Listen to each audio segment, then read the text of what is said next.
Farmers, trust is everything. At Genesis Fertilizers, we're not just proposing to build a facility, we're building a future designed for you. With real progress already underway, we're closer to providing Western Canadian farmers with a reliable, locally produced fertilizer supply. Now is the time to take control of your farm's future. Learn more at genesisfertilizers.com/credibility.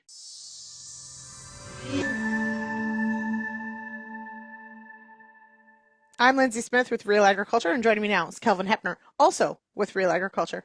It's like we know each other. Anyway, Kelvin, big news yesterday out of the U.S. We certainly saw a lot of reaction as well, so we're going to unpack that. President-elect Donald Trump announcing a 25% tariff across the board on Canada and Mexico, threatening this, of course, on his first day in office. So catch us up on what was announced, and then we'll dig into the how and the why. Yeah, so far in terms of details, all we have is President-elect Trump's post on his Truth Social platform late Monday. And like you said, he announced a plan to, on his first day in office on January 20th, sign an executive order. He said he would sign all necessary documents to charge Mexico and Canada a 25% tariff on all products coming into the country, and that the tariffs will remain in effect until Canada and Mexico take actions to stop the flow of drugs, in particular fentanyl, and illegal migrants across these borders. And so Canada has been lumped in with Mexico. To me, there is a scale issue here where Canada definitely has border issues to deal with, and there has been signs of escalating illegal traffic going south from Canada. But to lump Canada in with Mexico does seem like a bit of a stretch here, as last year we saw U.S. Border Patrol reported almost 2.5 million enforcement encounters on the U.S. southern border, and the Canada-U.S. border number was around 10,000. So 250 times more enforcement encounters on the southern border, and here Canada's been lumped in with Mexico on these tariffs. So there's a lot going on here.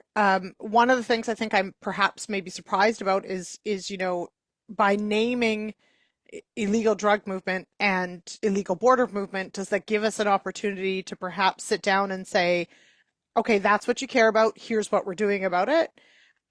So I mean, on one hand, I'm sort of like, hey, maybe that's not so bad. On the other, 25% is more than the 10% we were threatened with prior to Trump's election. But does this not countervene the USMCA trade deal that Trump actually signed? Yeah, it would very likely violate USMCA or CUSMA, and that would open it up to legal action from U.S. importers who have signed import contracts under the terms of that free trade deal. And so that's something that we have to see unfold here in the coming weeks. And keep in mind, this is classic Trump negotiating tactics here. Announce a harsh consequence with few details of how it's going to be implemented. Try to gain concessions in the meantime, and we have almost 2 months of runway until this would take effect. So I do think that there is time here for this plan to change in the meantime. There's lots of runway here. And going back to your point, Lindsay, about whether this is something that Canada could move to address, I think that's a question that the Canadian government and negotiators need to figure out here as soon as possible. Is this really about fentanyl and illegal border crossers coming from Canada, or is this about something else, such as the trade deficit, which would be right out of Robert Lighthizer trade policy playbook? So there's no question the Canadian government needs to do more to show, and can do more to show it's working to tighten up the border and to ensure that U.S. lawmakers understand that Canada and Mexico are not in the same realm when it comes to the risk to the U.S. on these fronts. But I think if it's really about reducing the trade deficits, then the questions about how to mitigate this get a lot tougher. If it's about reducing the flow of illegal drugs and people that shouldn't be crossing the border, I think that's something that the Canadian government, like you said, can move to address and show that they're working on. Yeah. So in some ways, this is sort of like one of those, as Jay Strovey likes to point out, the good, bad, good sandwich. Higher tariffs than we thought on everything, but maybe the sticking points may be something that we are in a much better position to do something on. But what if the goalpost moves? So that's our bad, good, bad sandwich. Okay, so let's back up a step though, because with this news coming out and with even just preliminary discussions on this. We saw in the first Trump presidency a basic guessing at what tariffs meant as to who pays them. There's a lot to argue over the impact of tariffs. They're a common tool used between countries to try and adjust trade flows. Tariffs are paid by the buyer, but that doesn't mean they don't have an impact on the seller. Walk me through an example so that we can sort of put some bookends on this from a Canadian perspective of just how incredibly bad a 25% tariff could be on a Canadian seller, let's say. Yeah, the pain of these tariffs, as has been talked about for the last many years, going back to the first Trump administration and the first tariffs, is borne largely by the importers and consumers. That's where Democrats in the U.S. were referring to these tariffs as essentially a tax. But it is shared on both sides. The exporters in the other country that is trading with the U.S. that are facing the tariffs do also feel the pain, certainly, and that's something that, for example, Canadian agricultural machinery exporters, manufacturers here in Canada, right now will be having some difficult conversations in the coming weeks about their pricing in the U.S. market. A lot of them rely heavily on sales into the U.S., and so their customers now will be having to pay that tariff. So, say a manufacturer here in Manitoba is selling a grain vac or a grain cart into the U.S. Midwest. Those customers will now have to pay a 25% duty if this goes ahead, as announced by President-elect Trump on Truth Social last night. They'd have to pay a 25% additional levy on that purchase price, and so in the long run, that's really not good for Canadian manufacturers, the exporting businesses either, because they will lose market share to U.S. domestic manufacturers, and so it's that pain is it basically it decreases the efficiency of the market all around. We ignore comparative advantage from an economic perspective and increase the burden on U.S. customers as well as on exporters in our country, and so that's something that the weaker dollar will also factor into this as well, Lindsay, where we saw last night the dollar dropped over 1% on the news from Trump's post. And so that will help Canadian manufacturers and exporters, even farmers, with our grain prices here in terms of competitiveness on the global scale, having a lower dollar.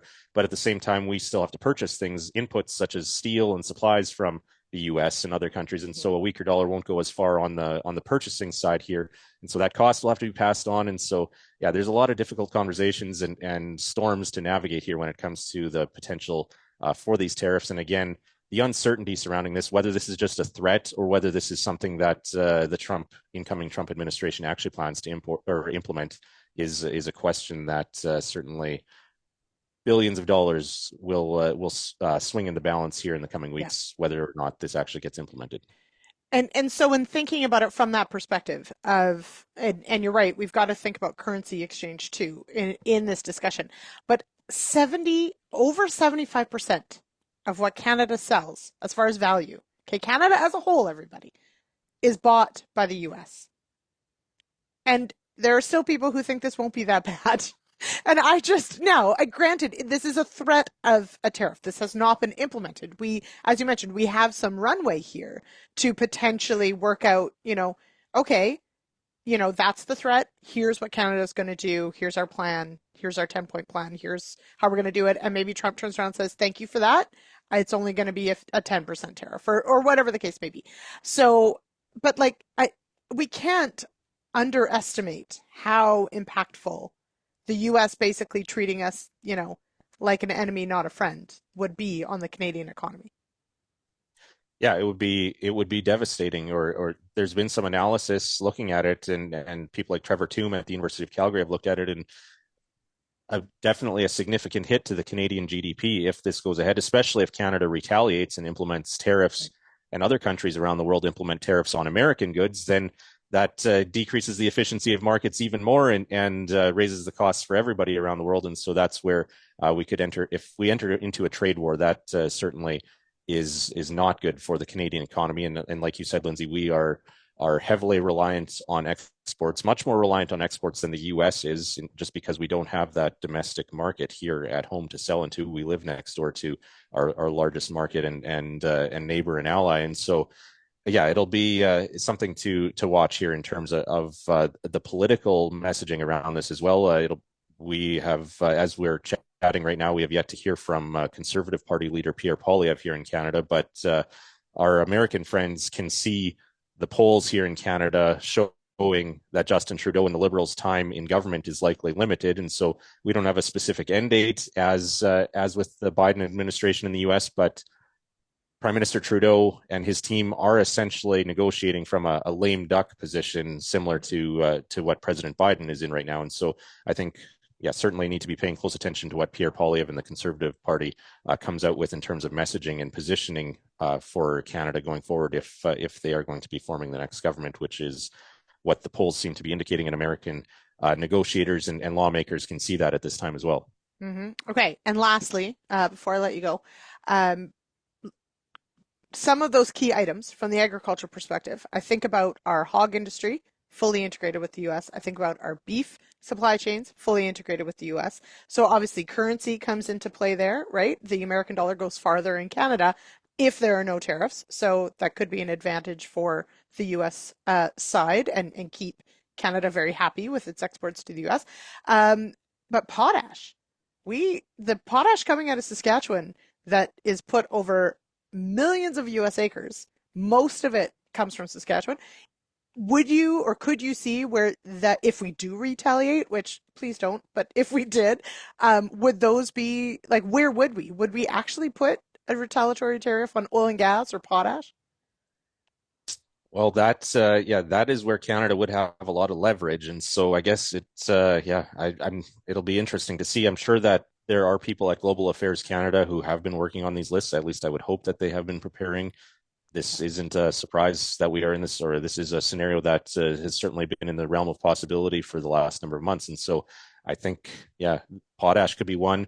You mentioned energy. I think that's one where I wouldn't be surprised if that's the first thing that is exempted from these tariffs in the next 2 months here, because U.S. gas prices would go up significantly, noticeably for U.S. American consumers if a 25% tariff is applied to all of the energy stuff coming from Alberta and from Western Canada. And so that's one where President-elect Trump ran on a platform of reducing gas prices and drilling more oil and that type of thing. And this would definitely contravene that if a 25% tariff is applied to energy. And like you said, fertilizer would be another example right there at near the top of the list in terms of things that the U.S. market relies on, and where U.S. customers would notice a huge increase in price if 25% tariffs are actually put in place. So the question now is, how much walking back is there between now and January 20th in terms of exemptions or reductions in this number, whether there is a way of getting out of it completely. That is maybe a difficult scenario to imagine, given how far President-elect Trump and his team have gone here in announcing this tariff on everything.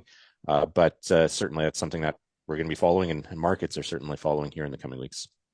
Absolutely. And there's a giant holiday season in between now and then. So everybody in the government, you're not getting a holiday. Christmas is canceled. You got work to do.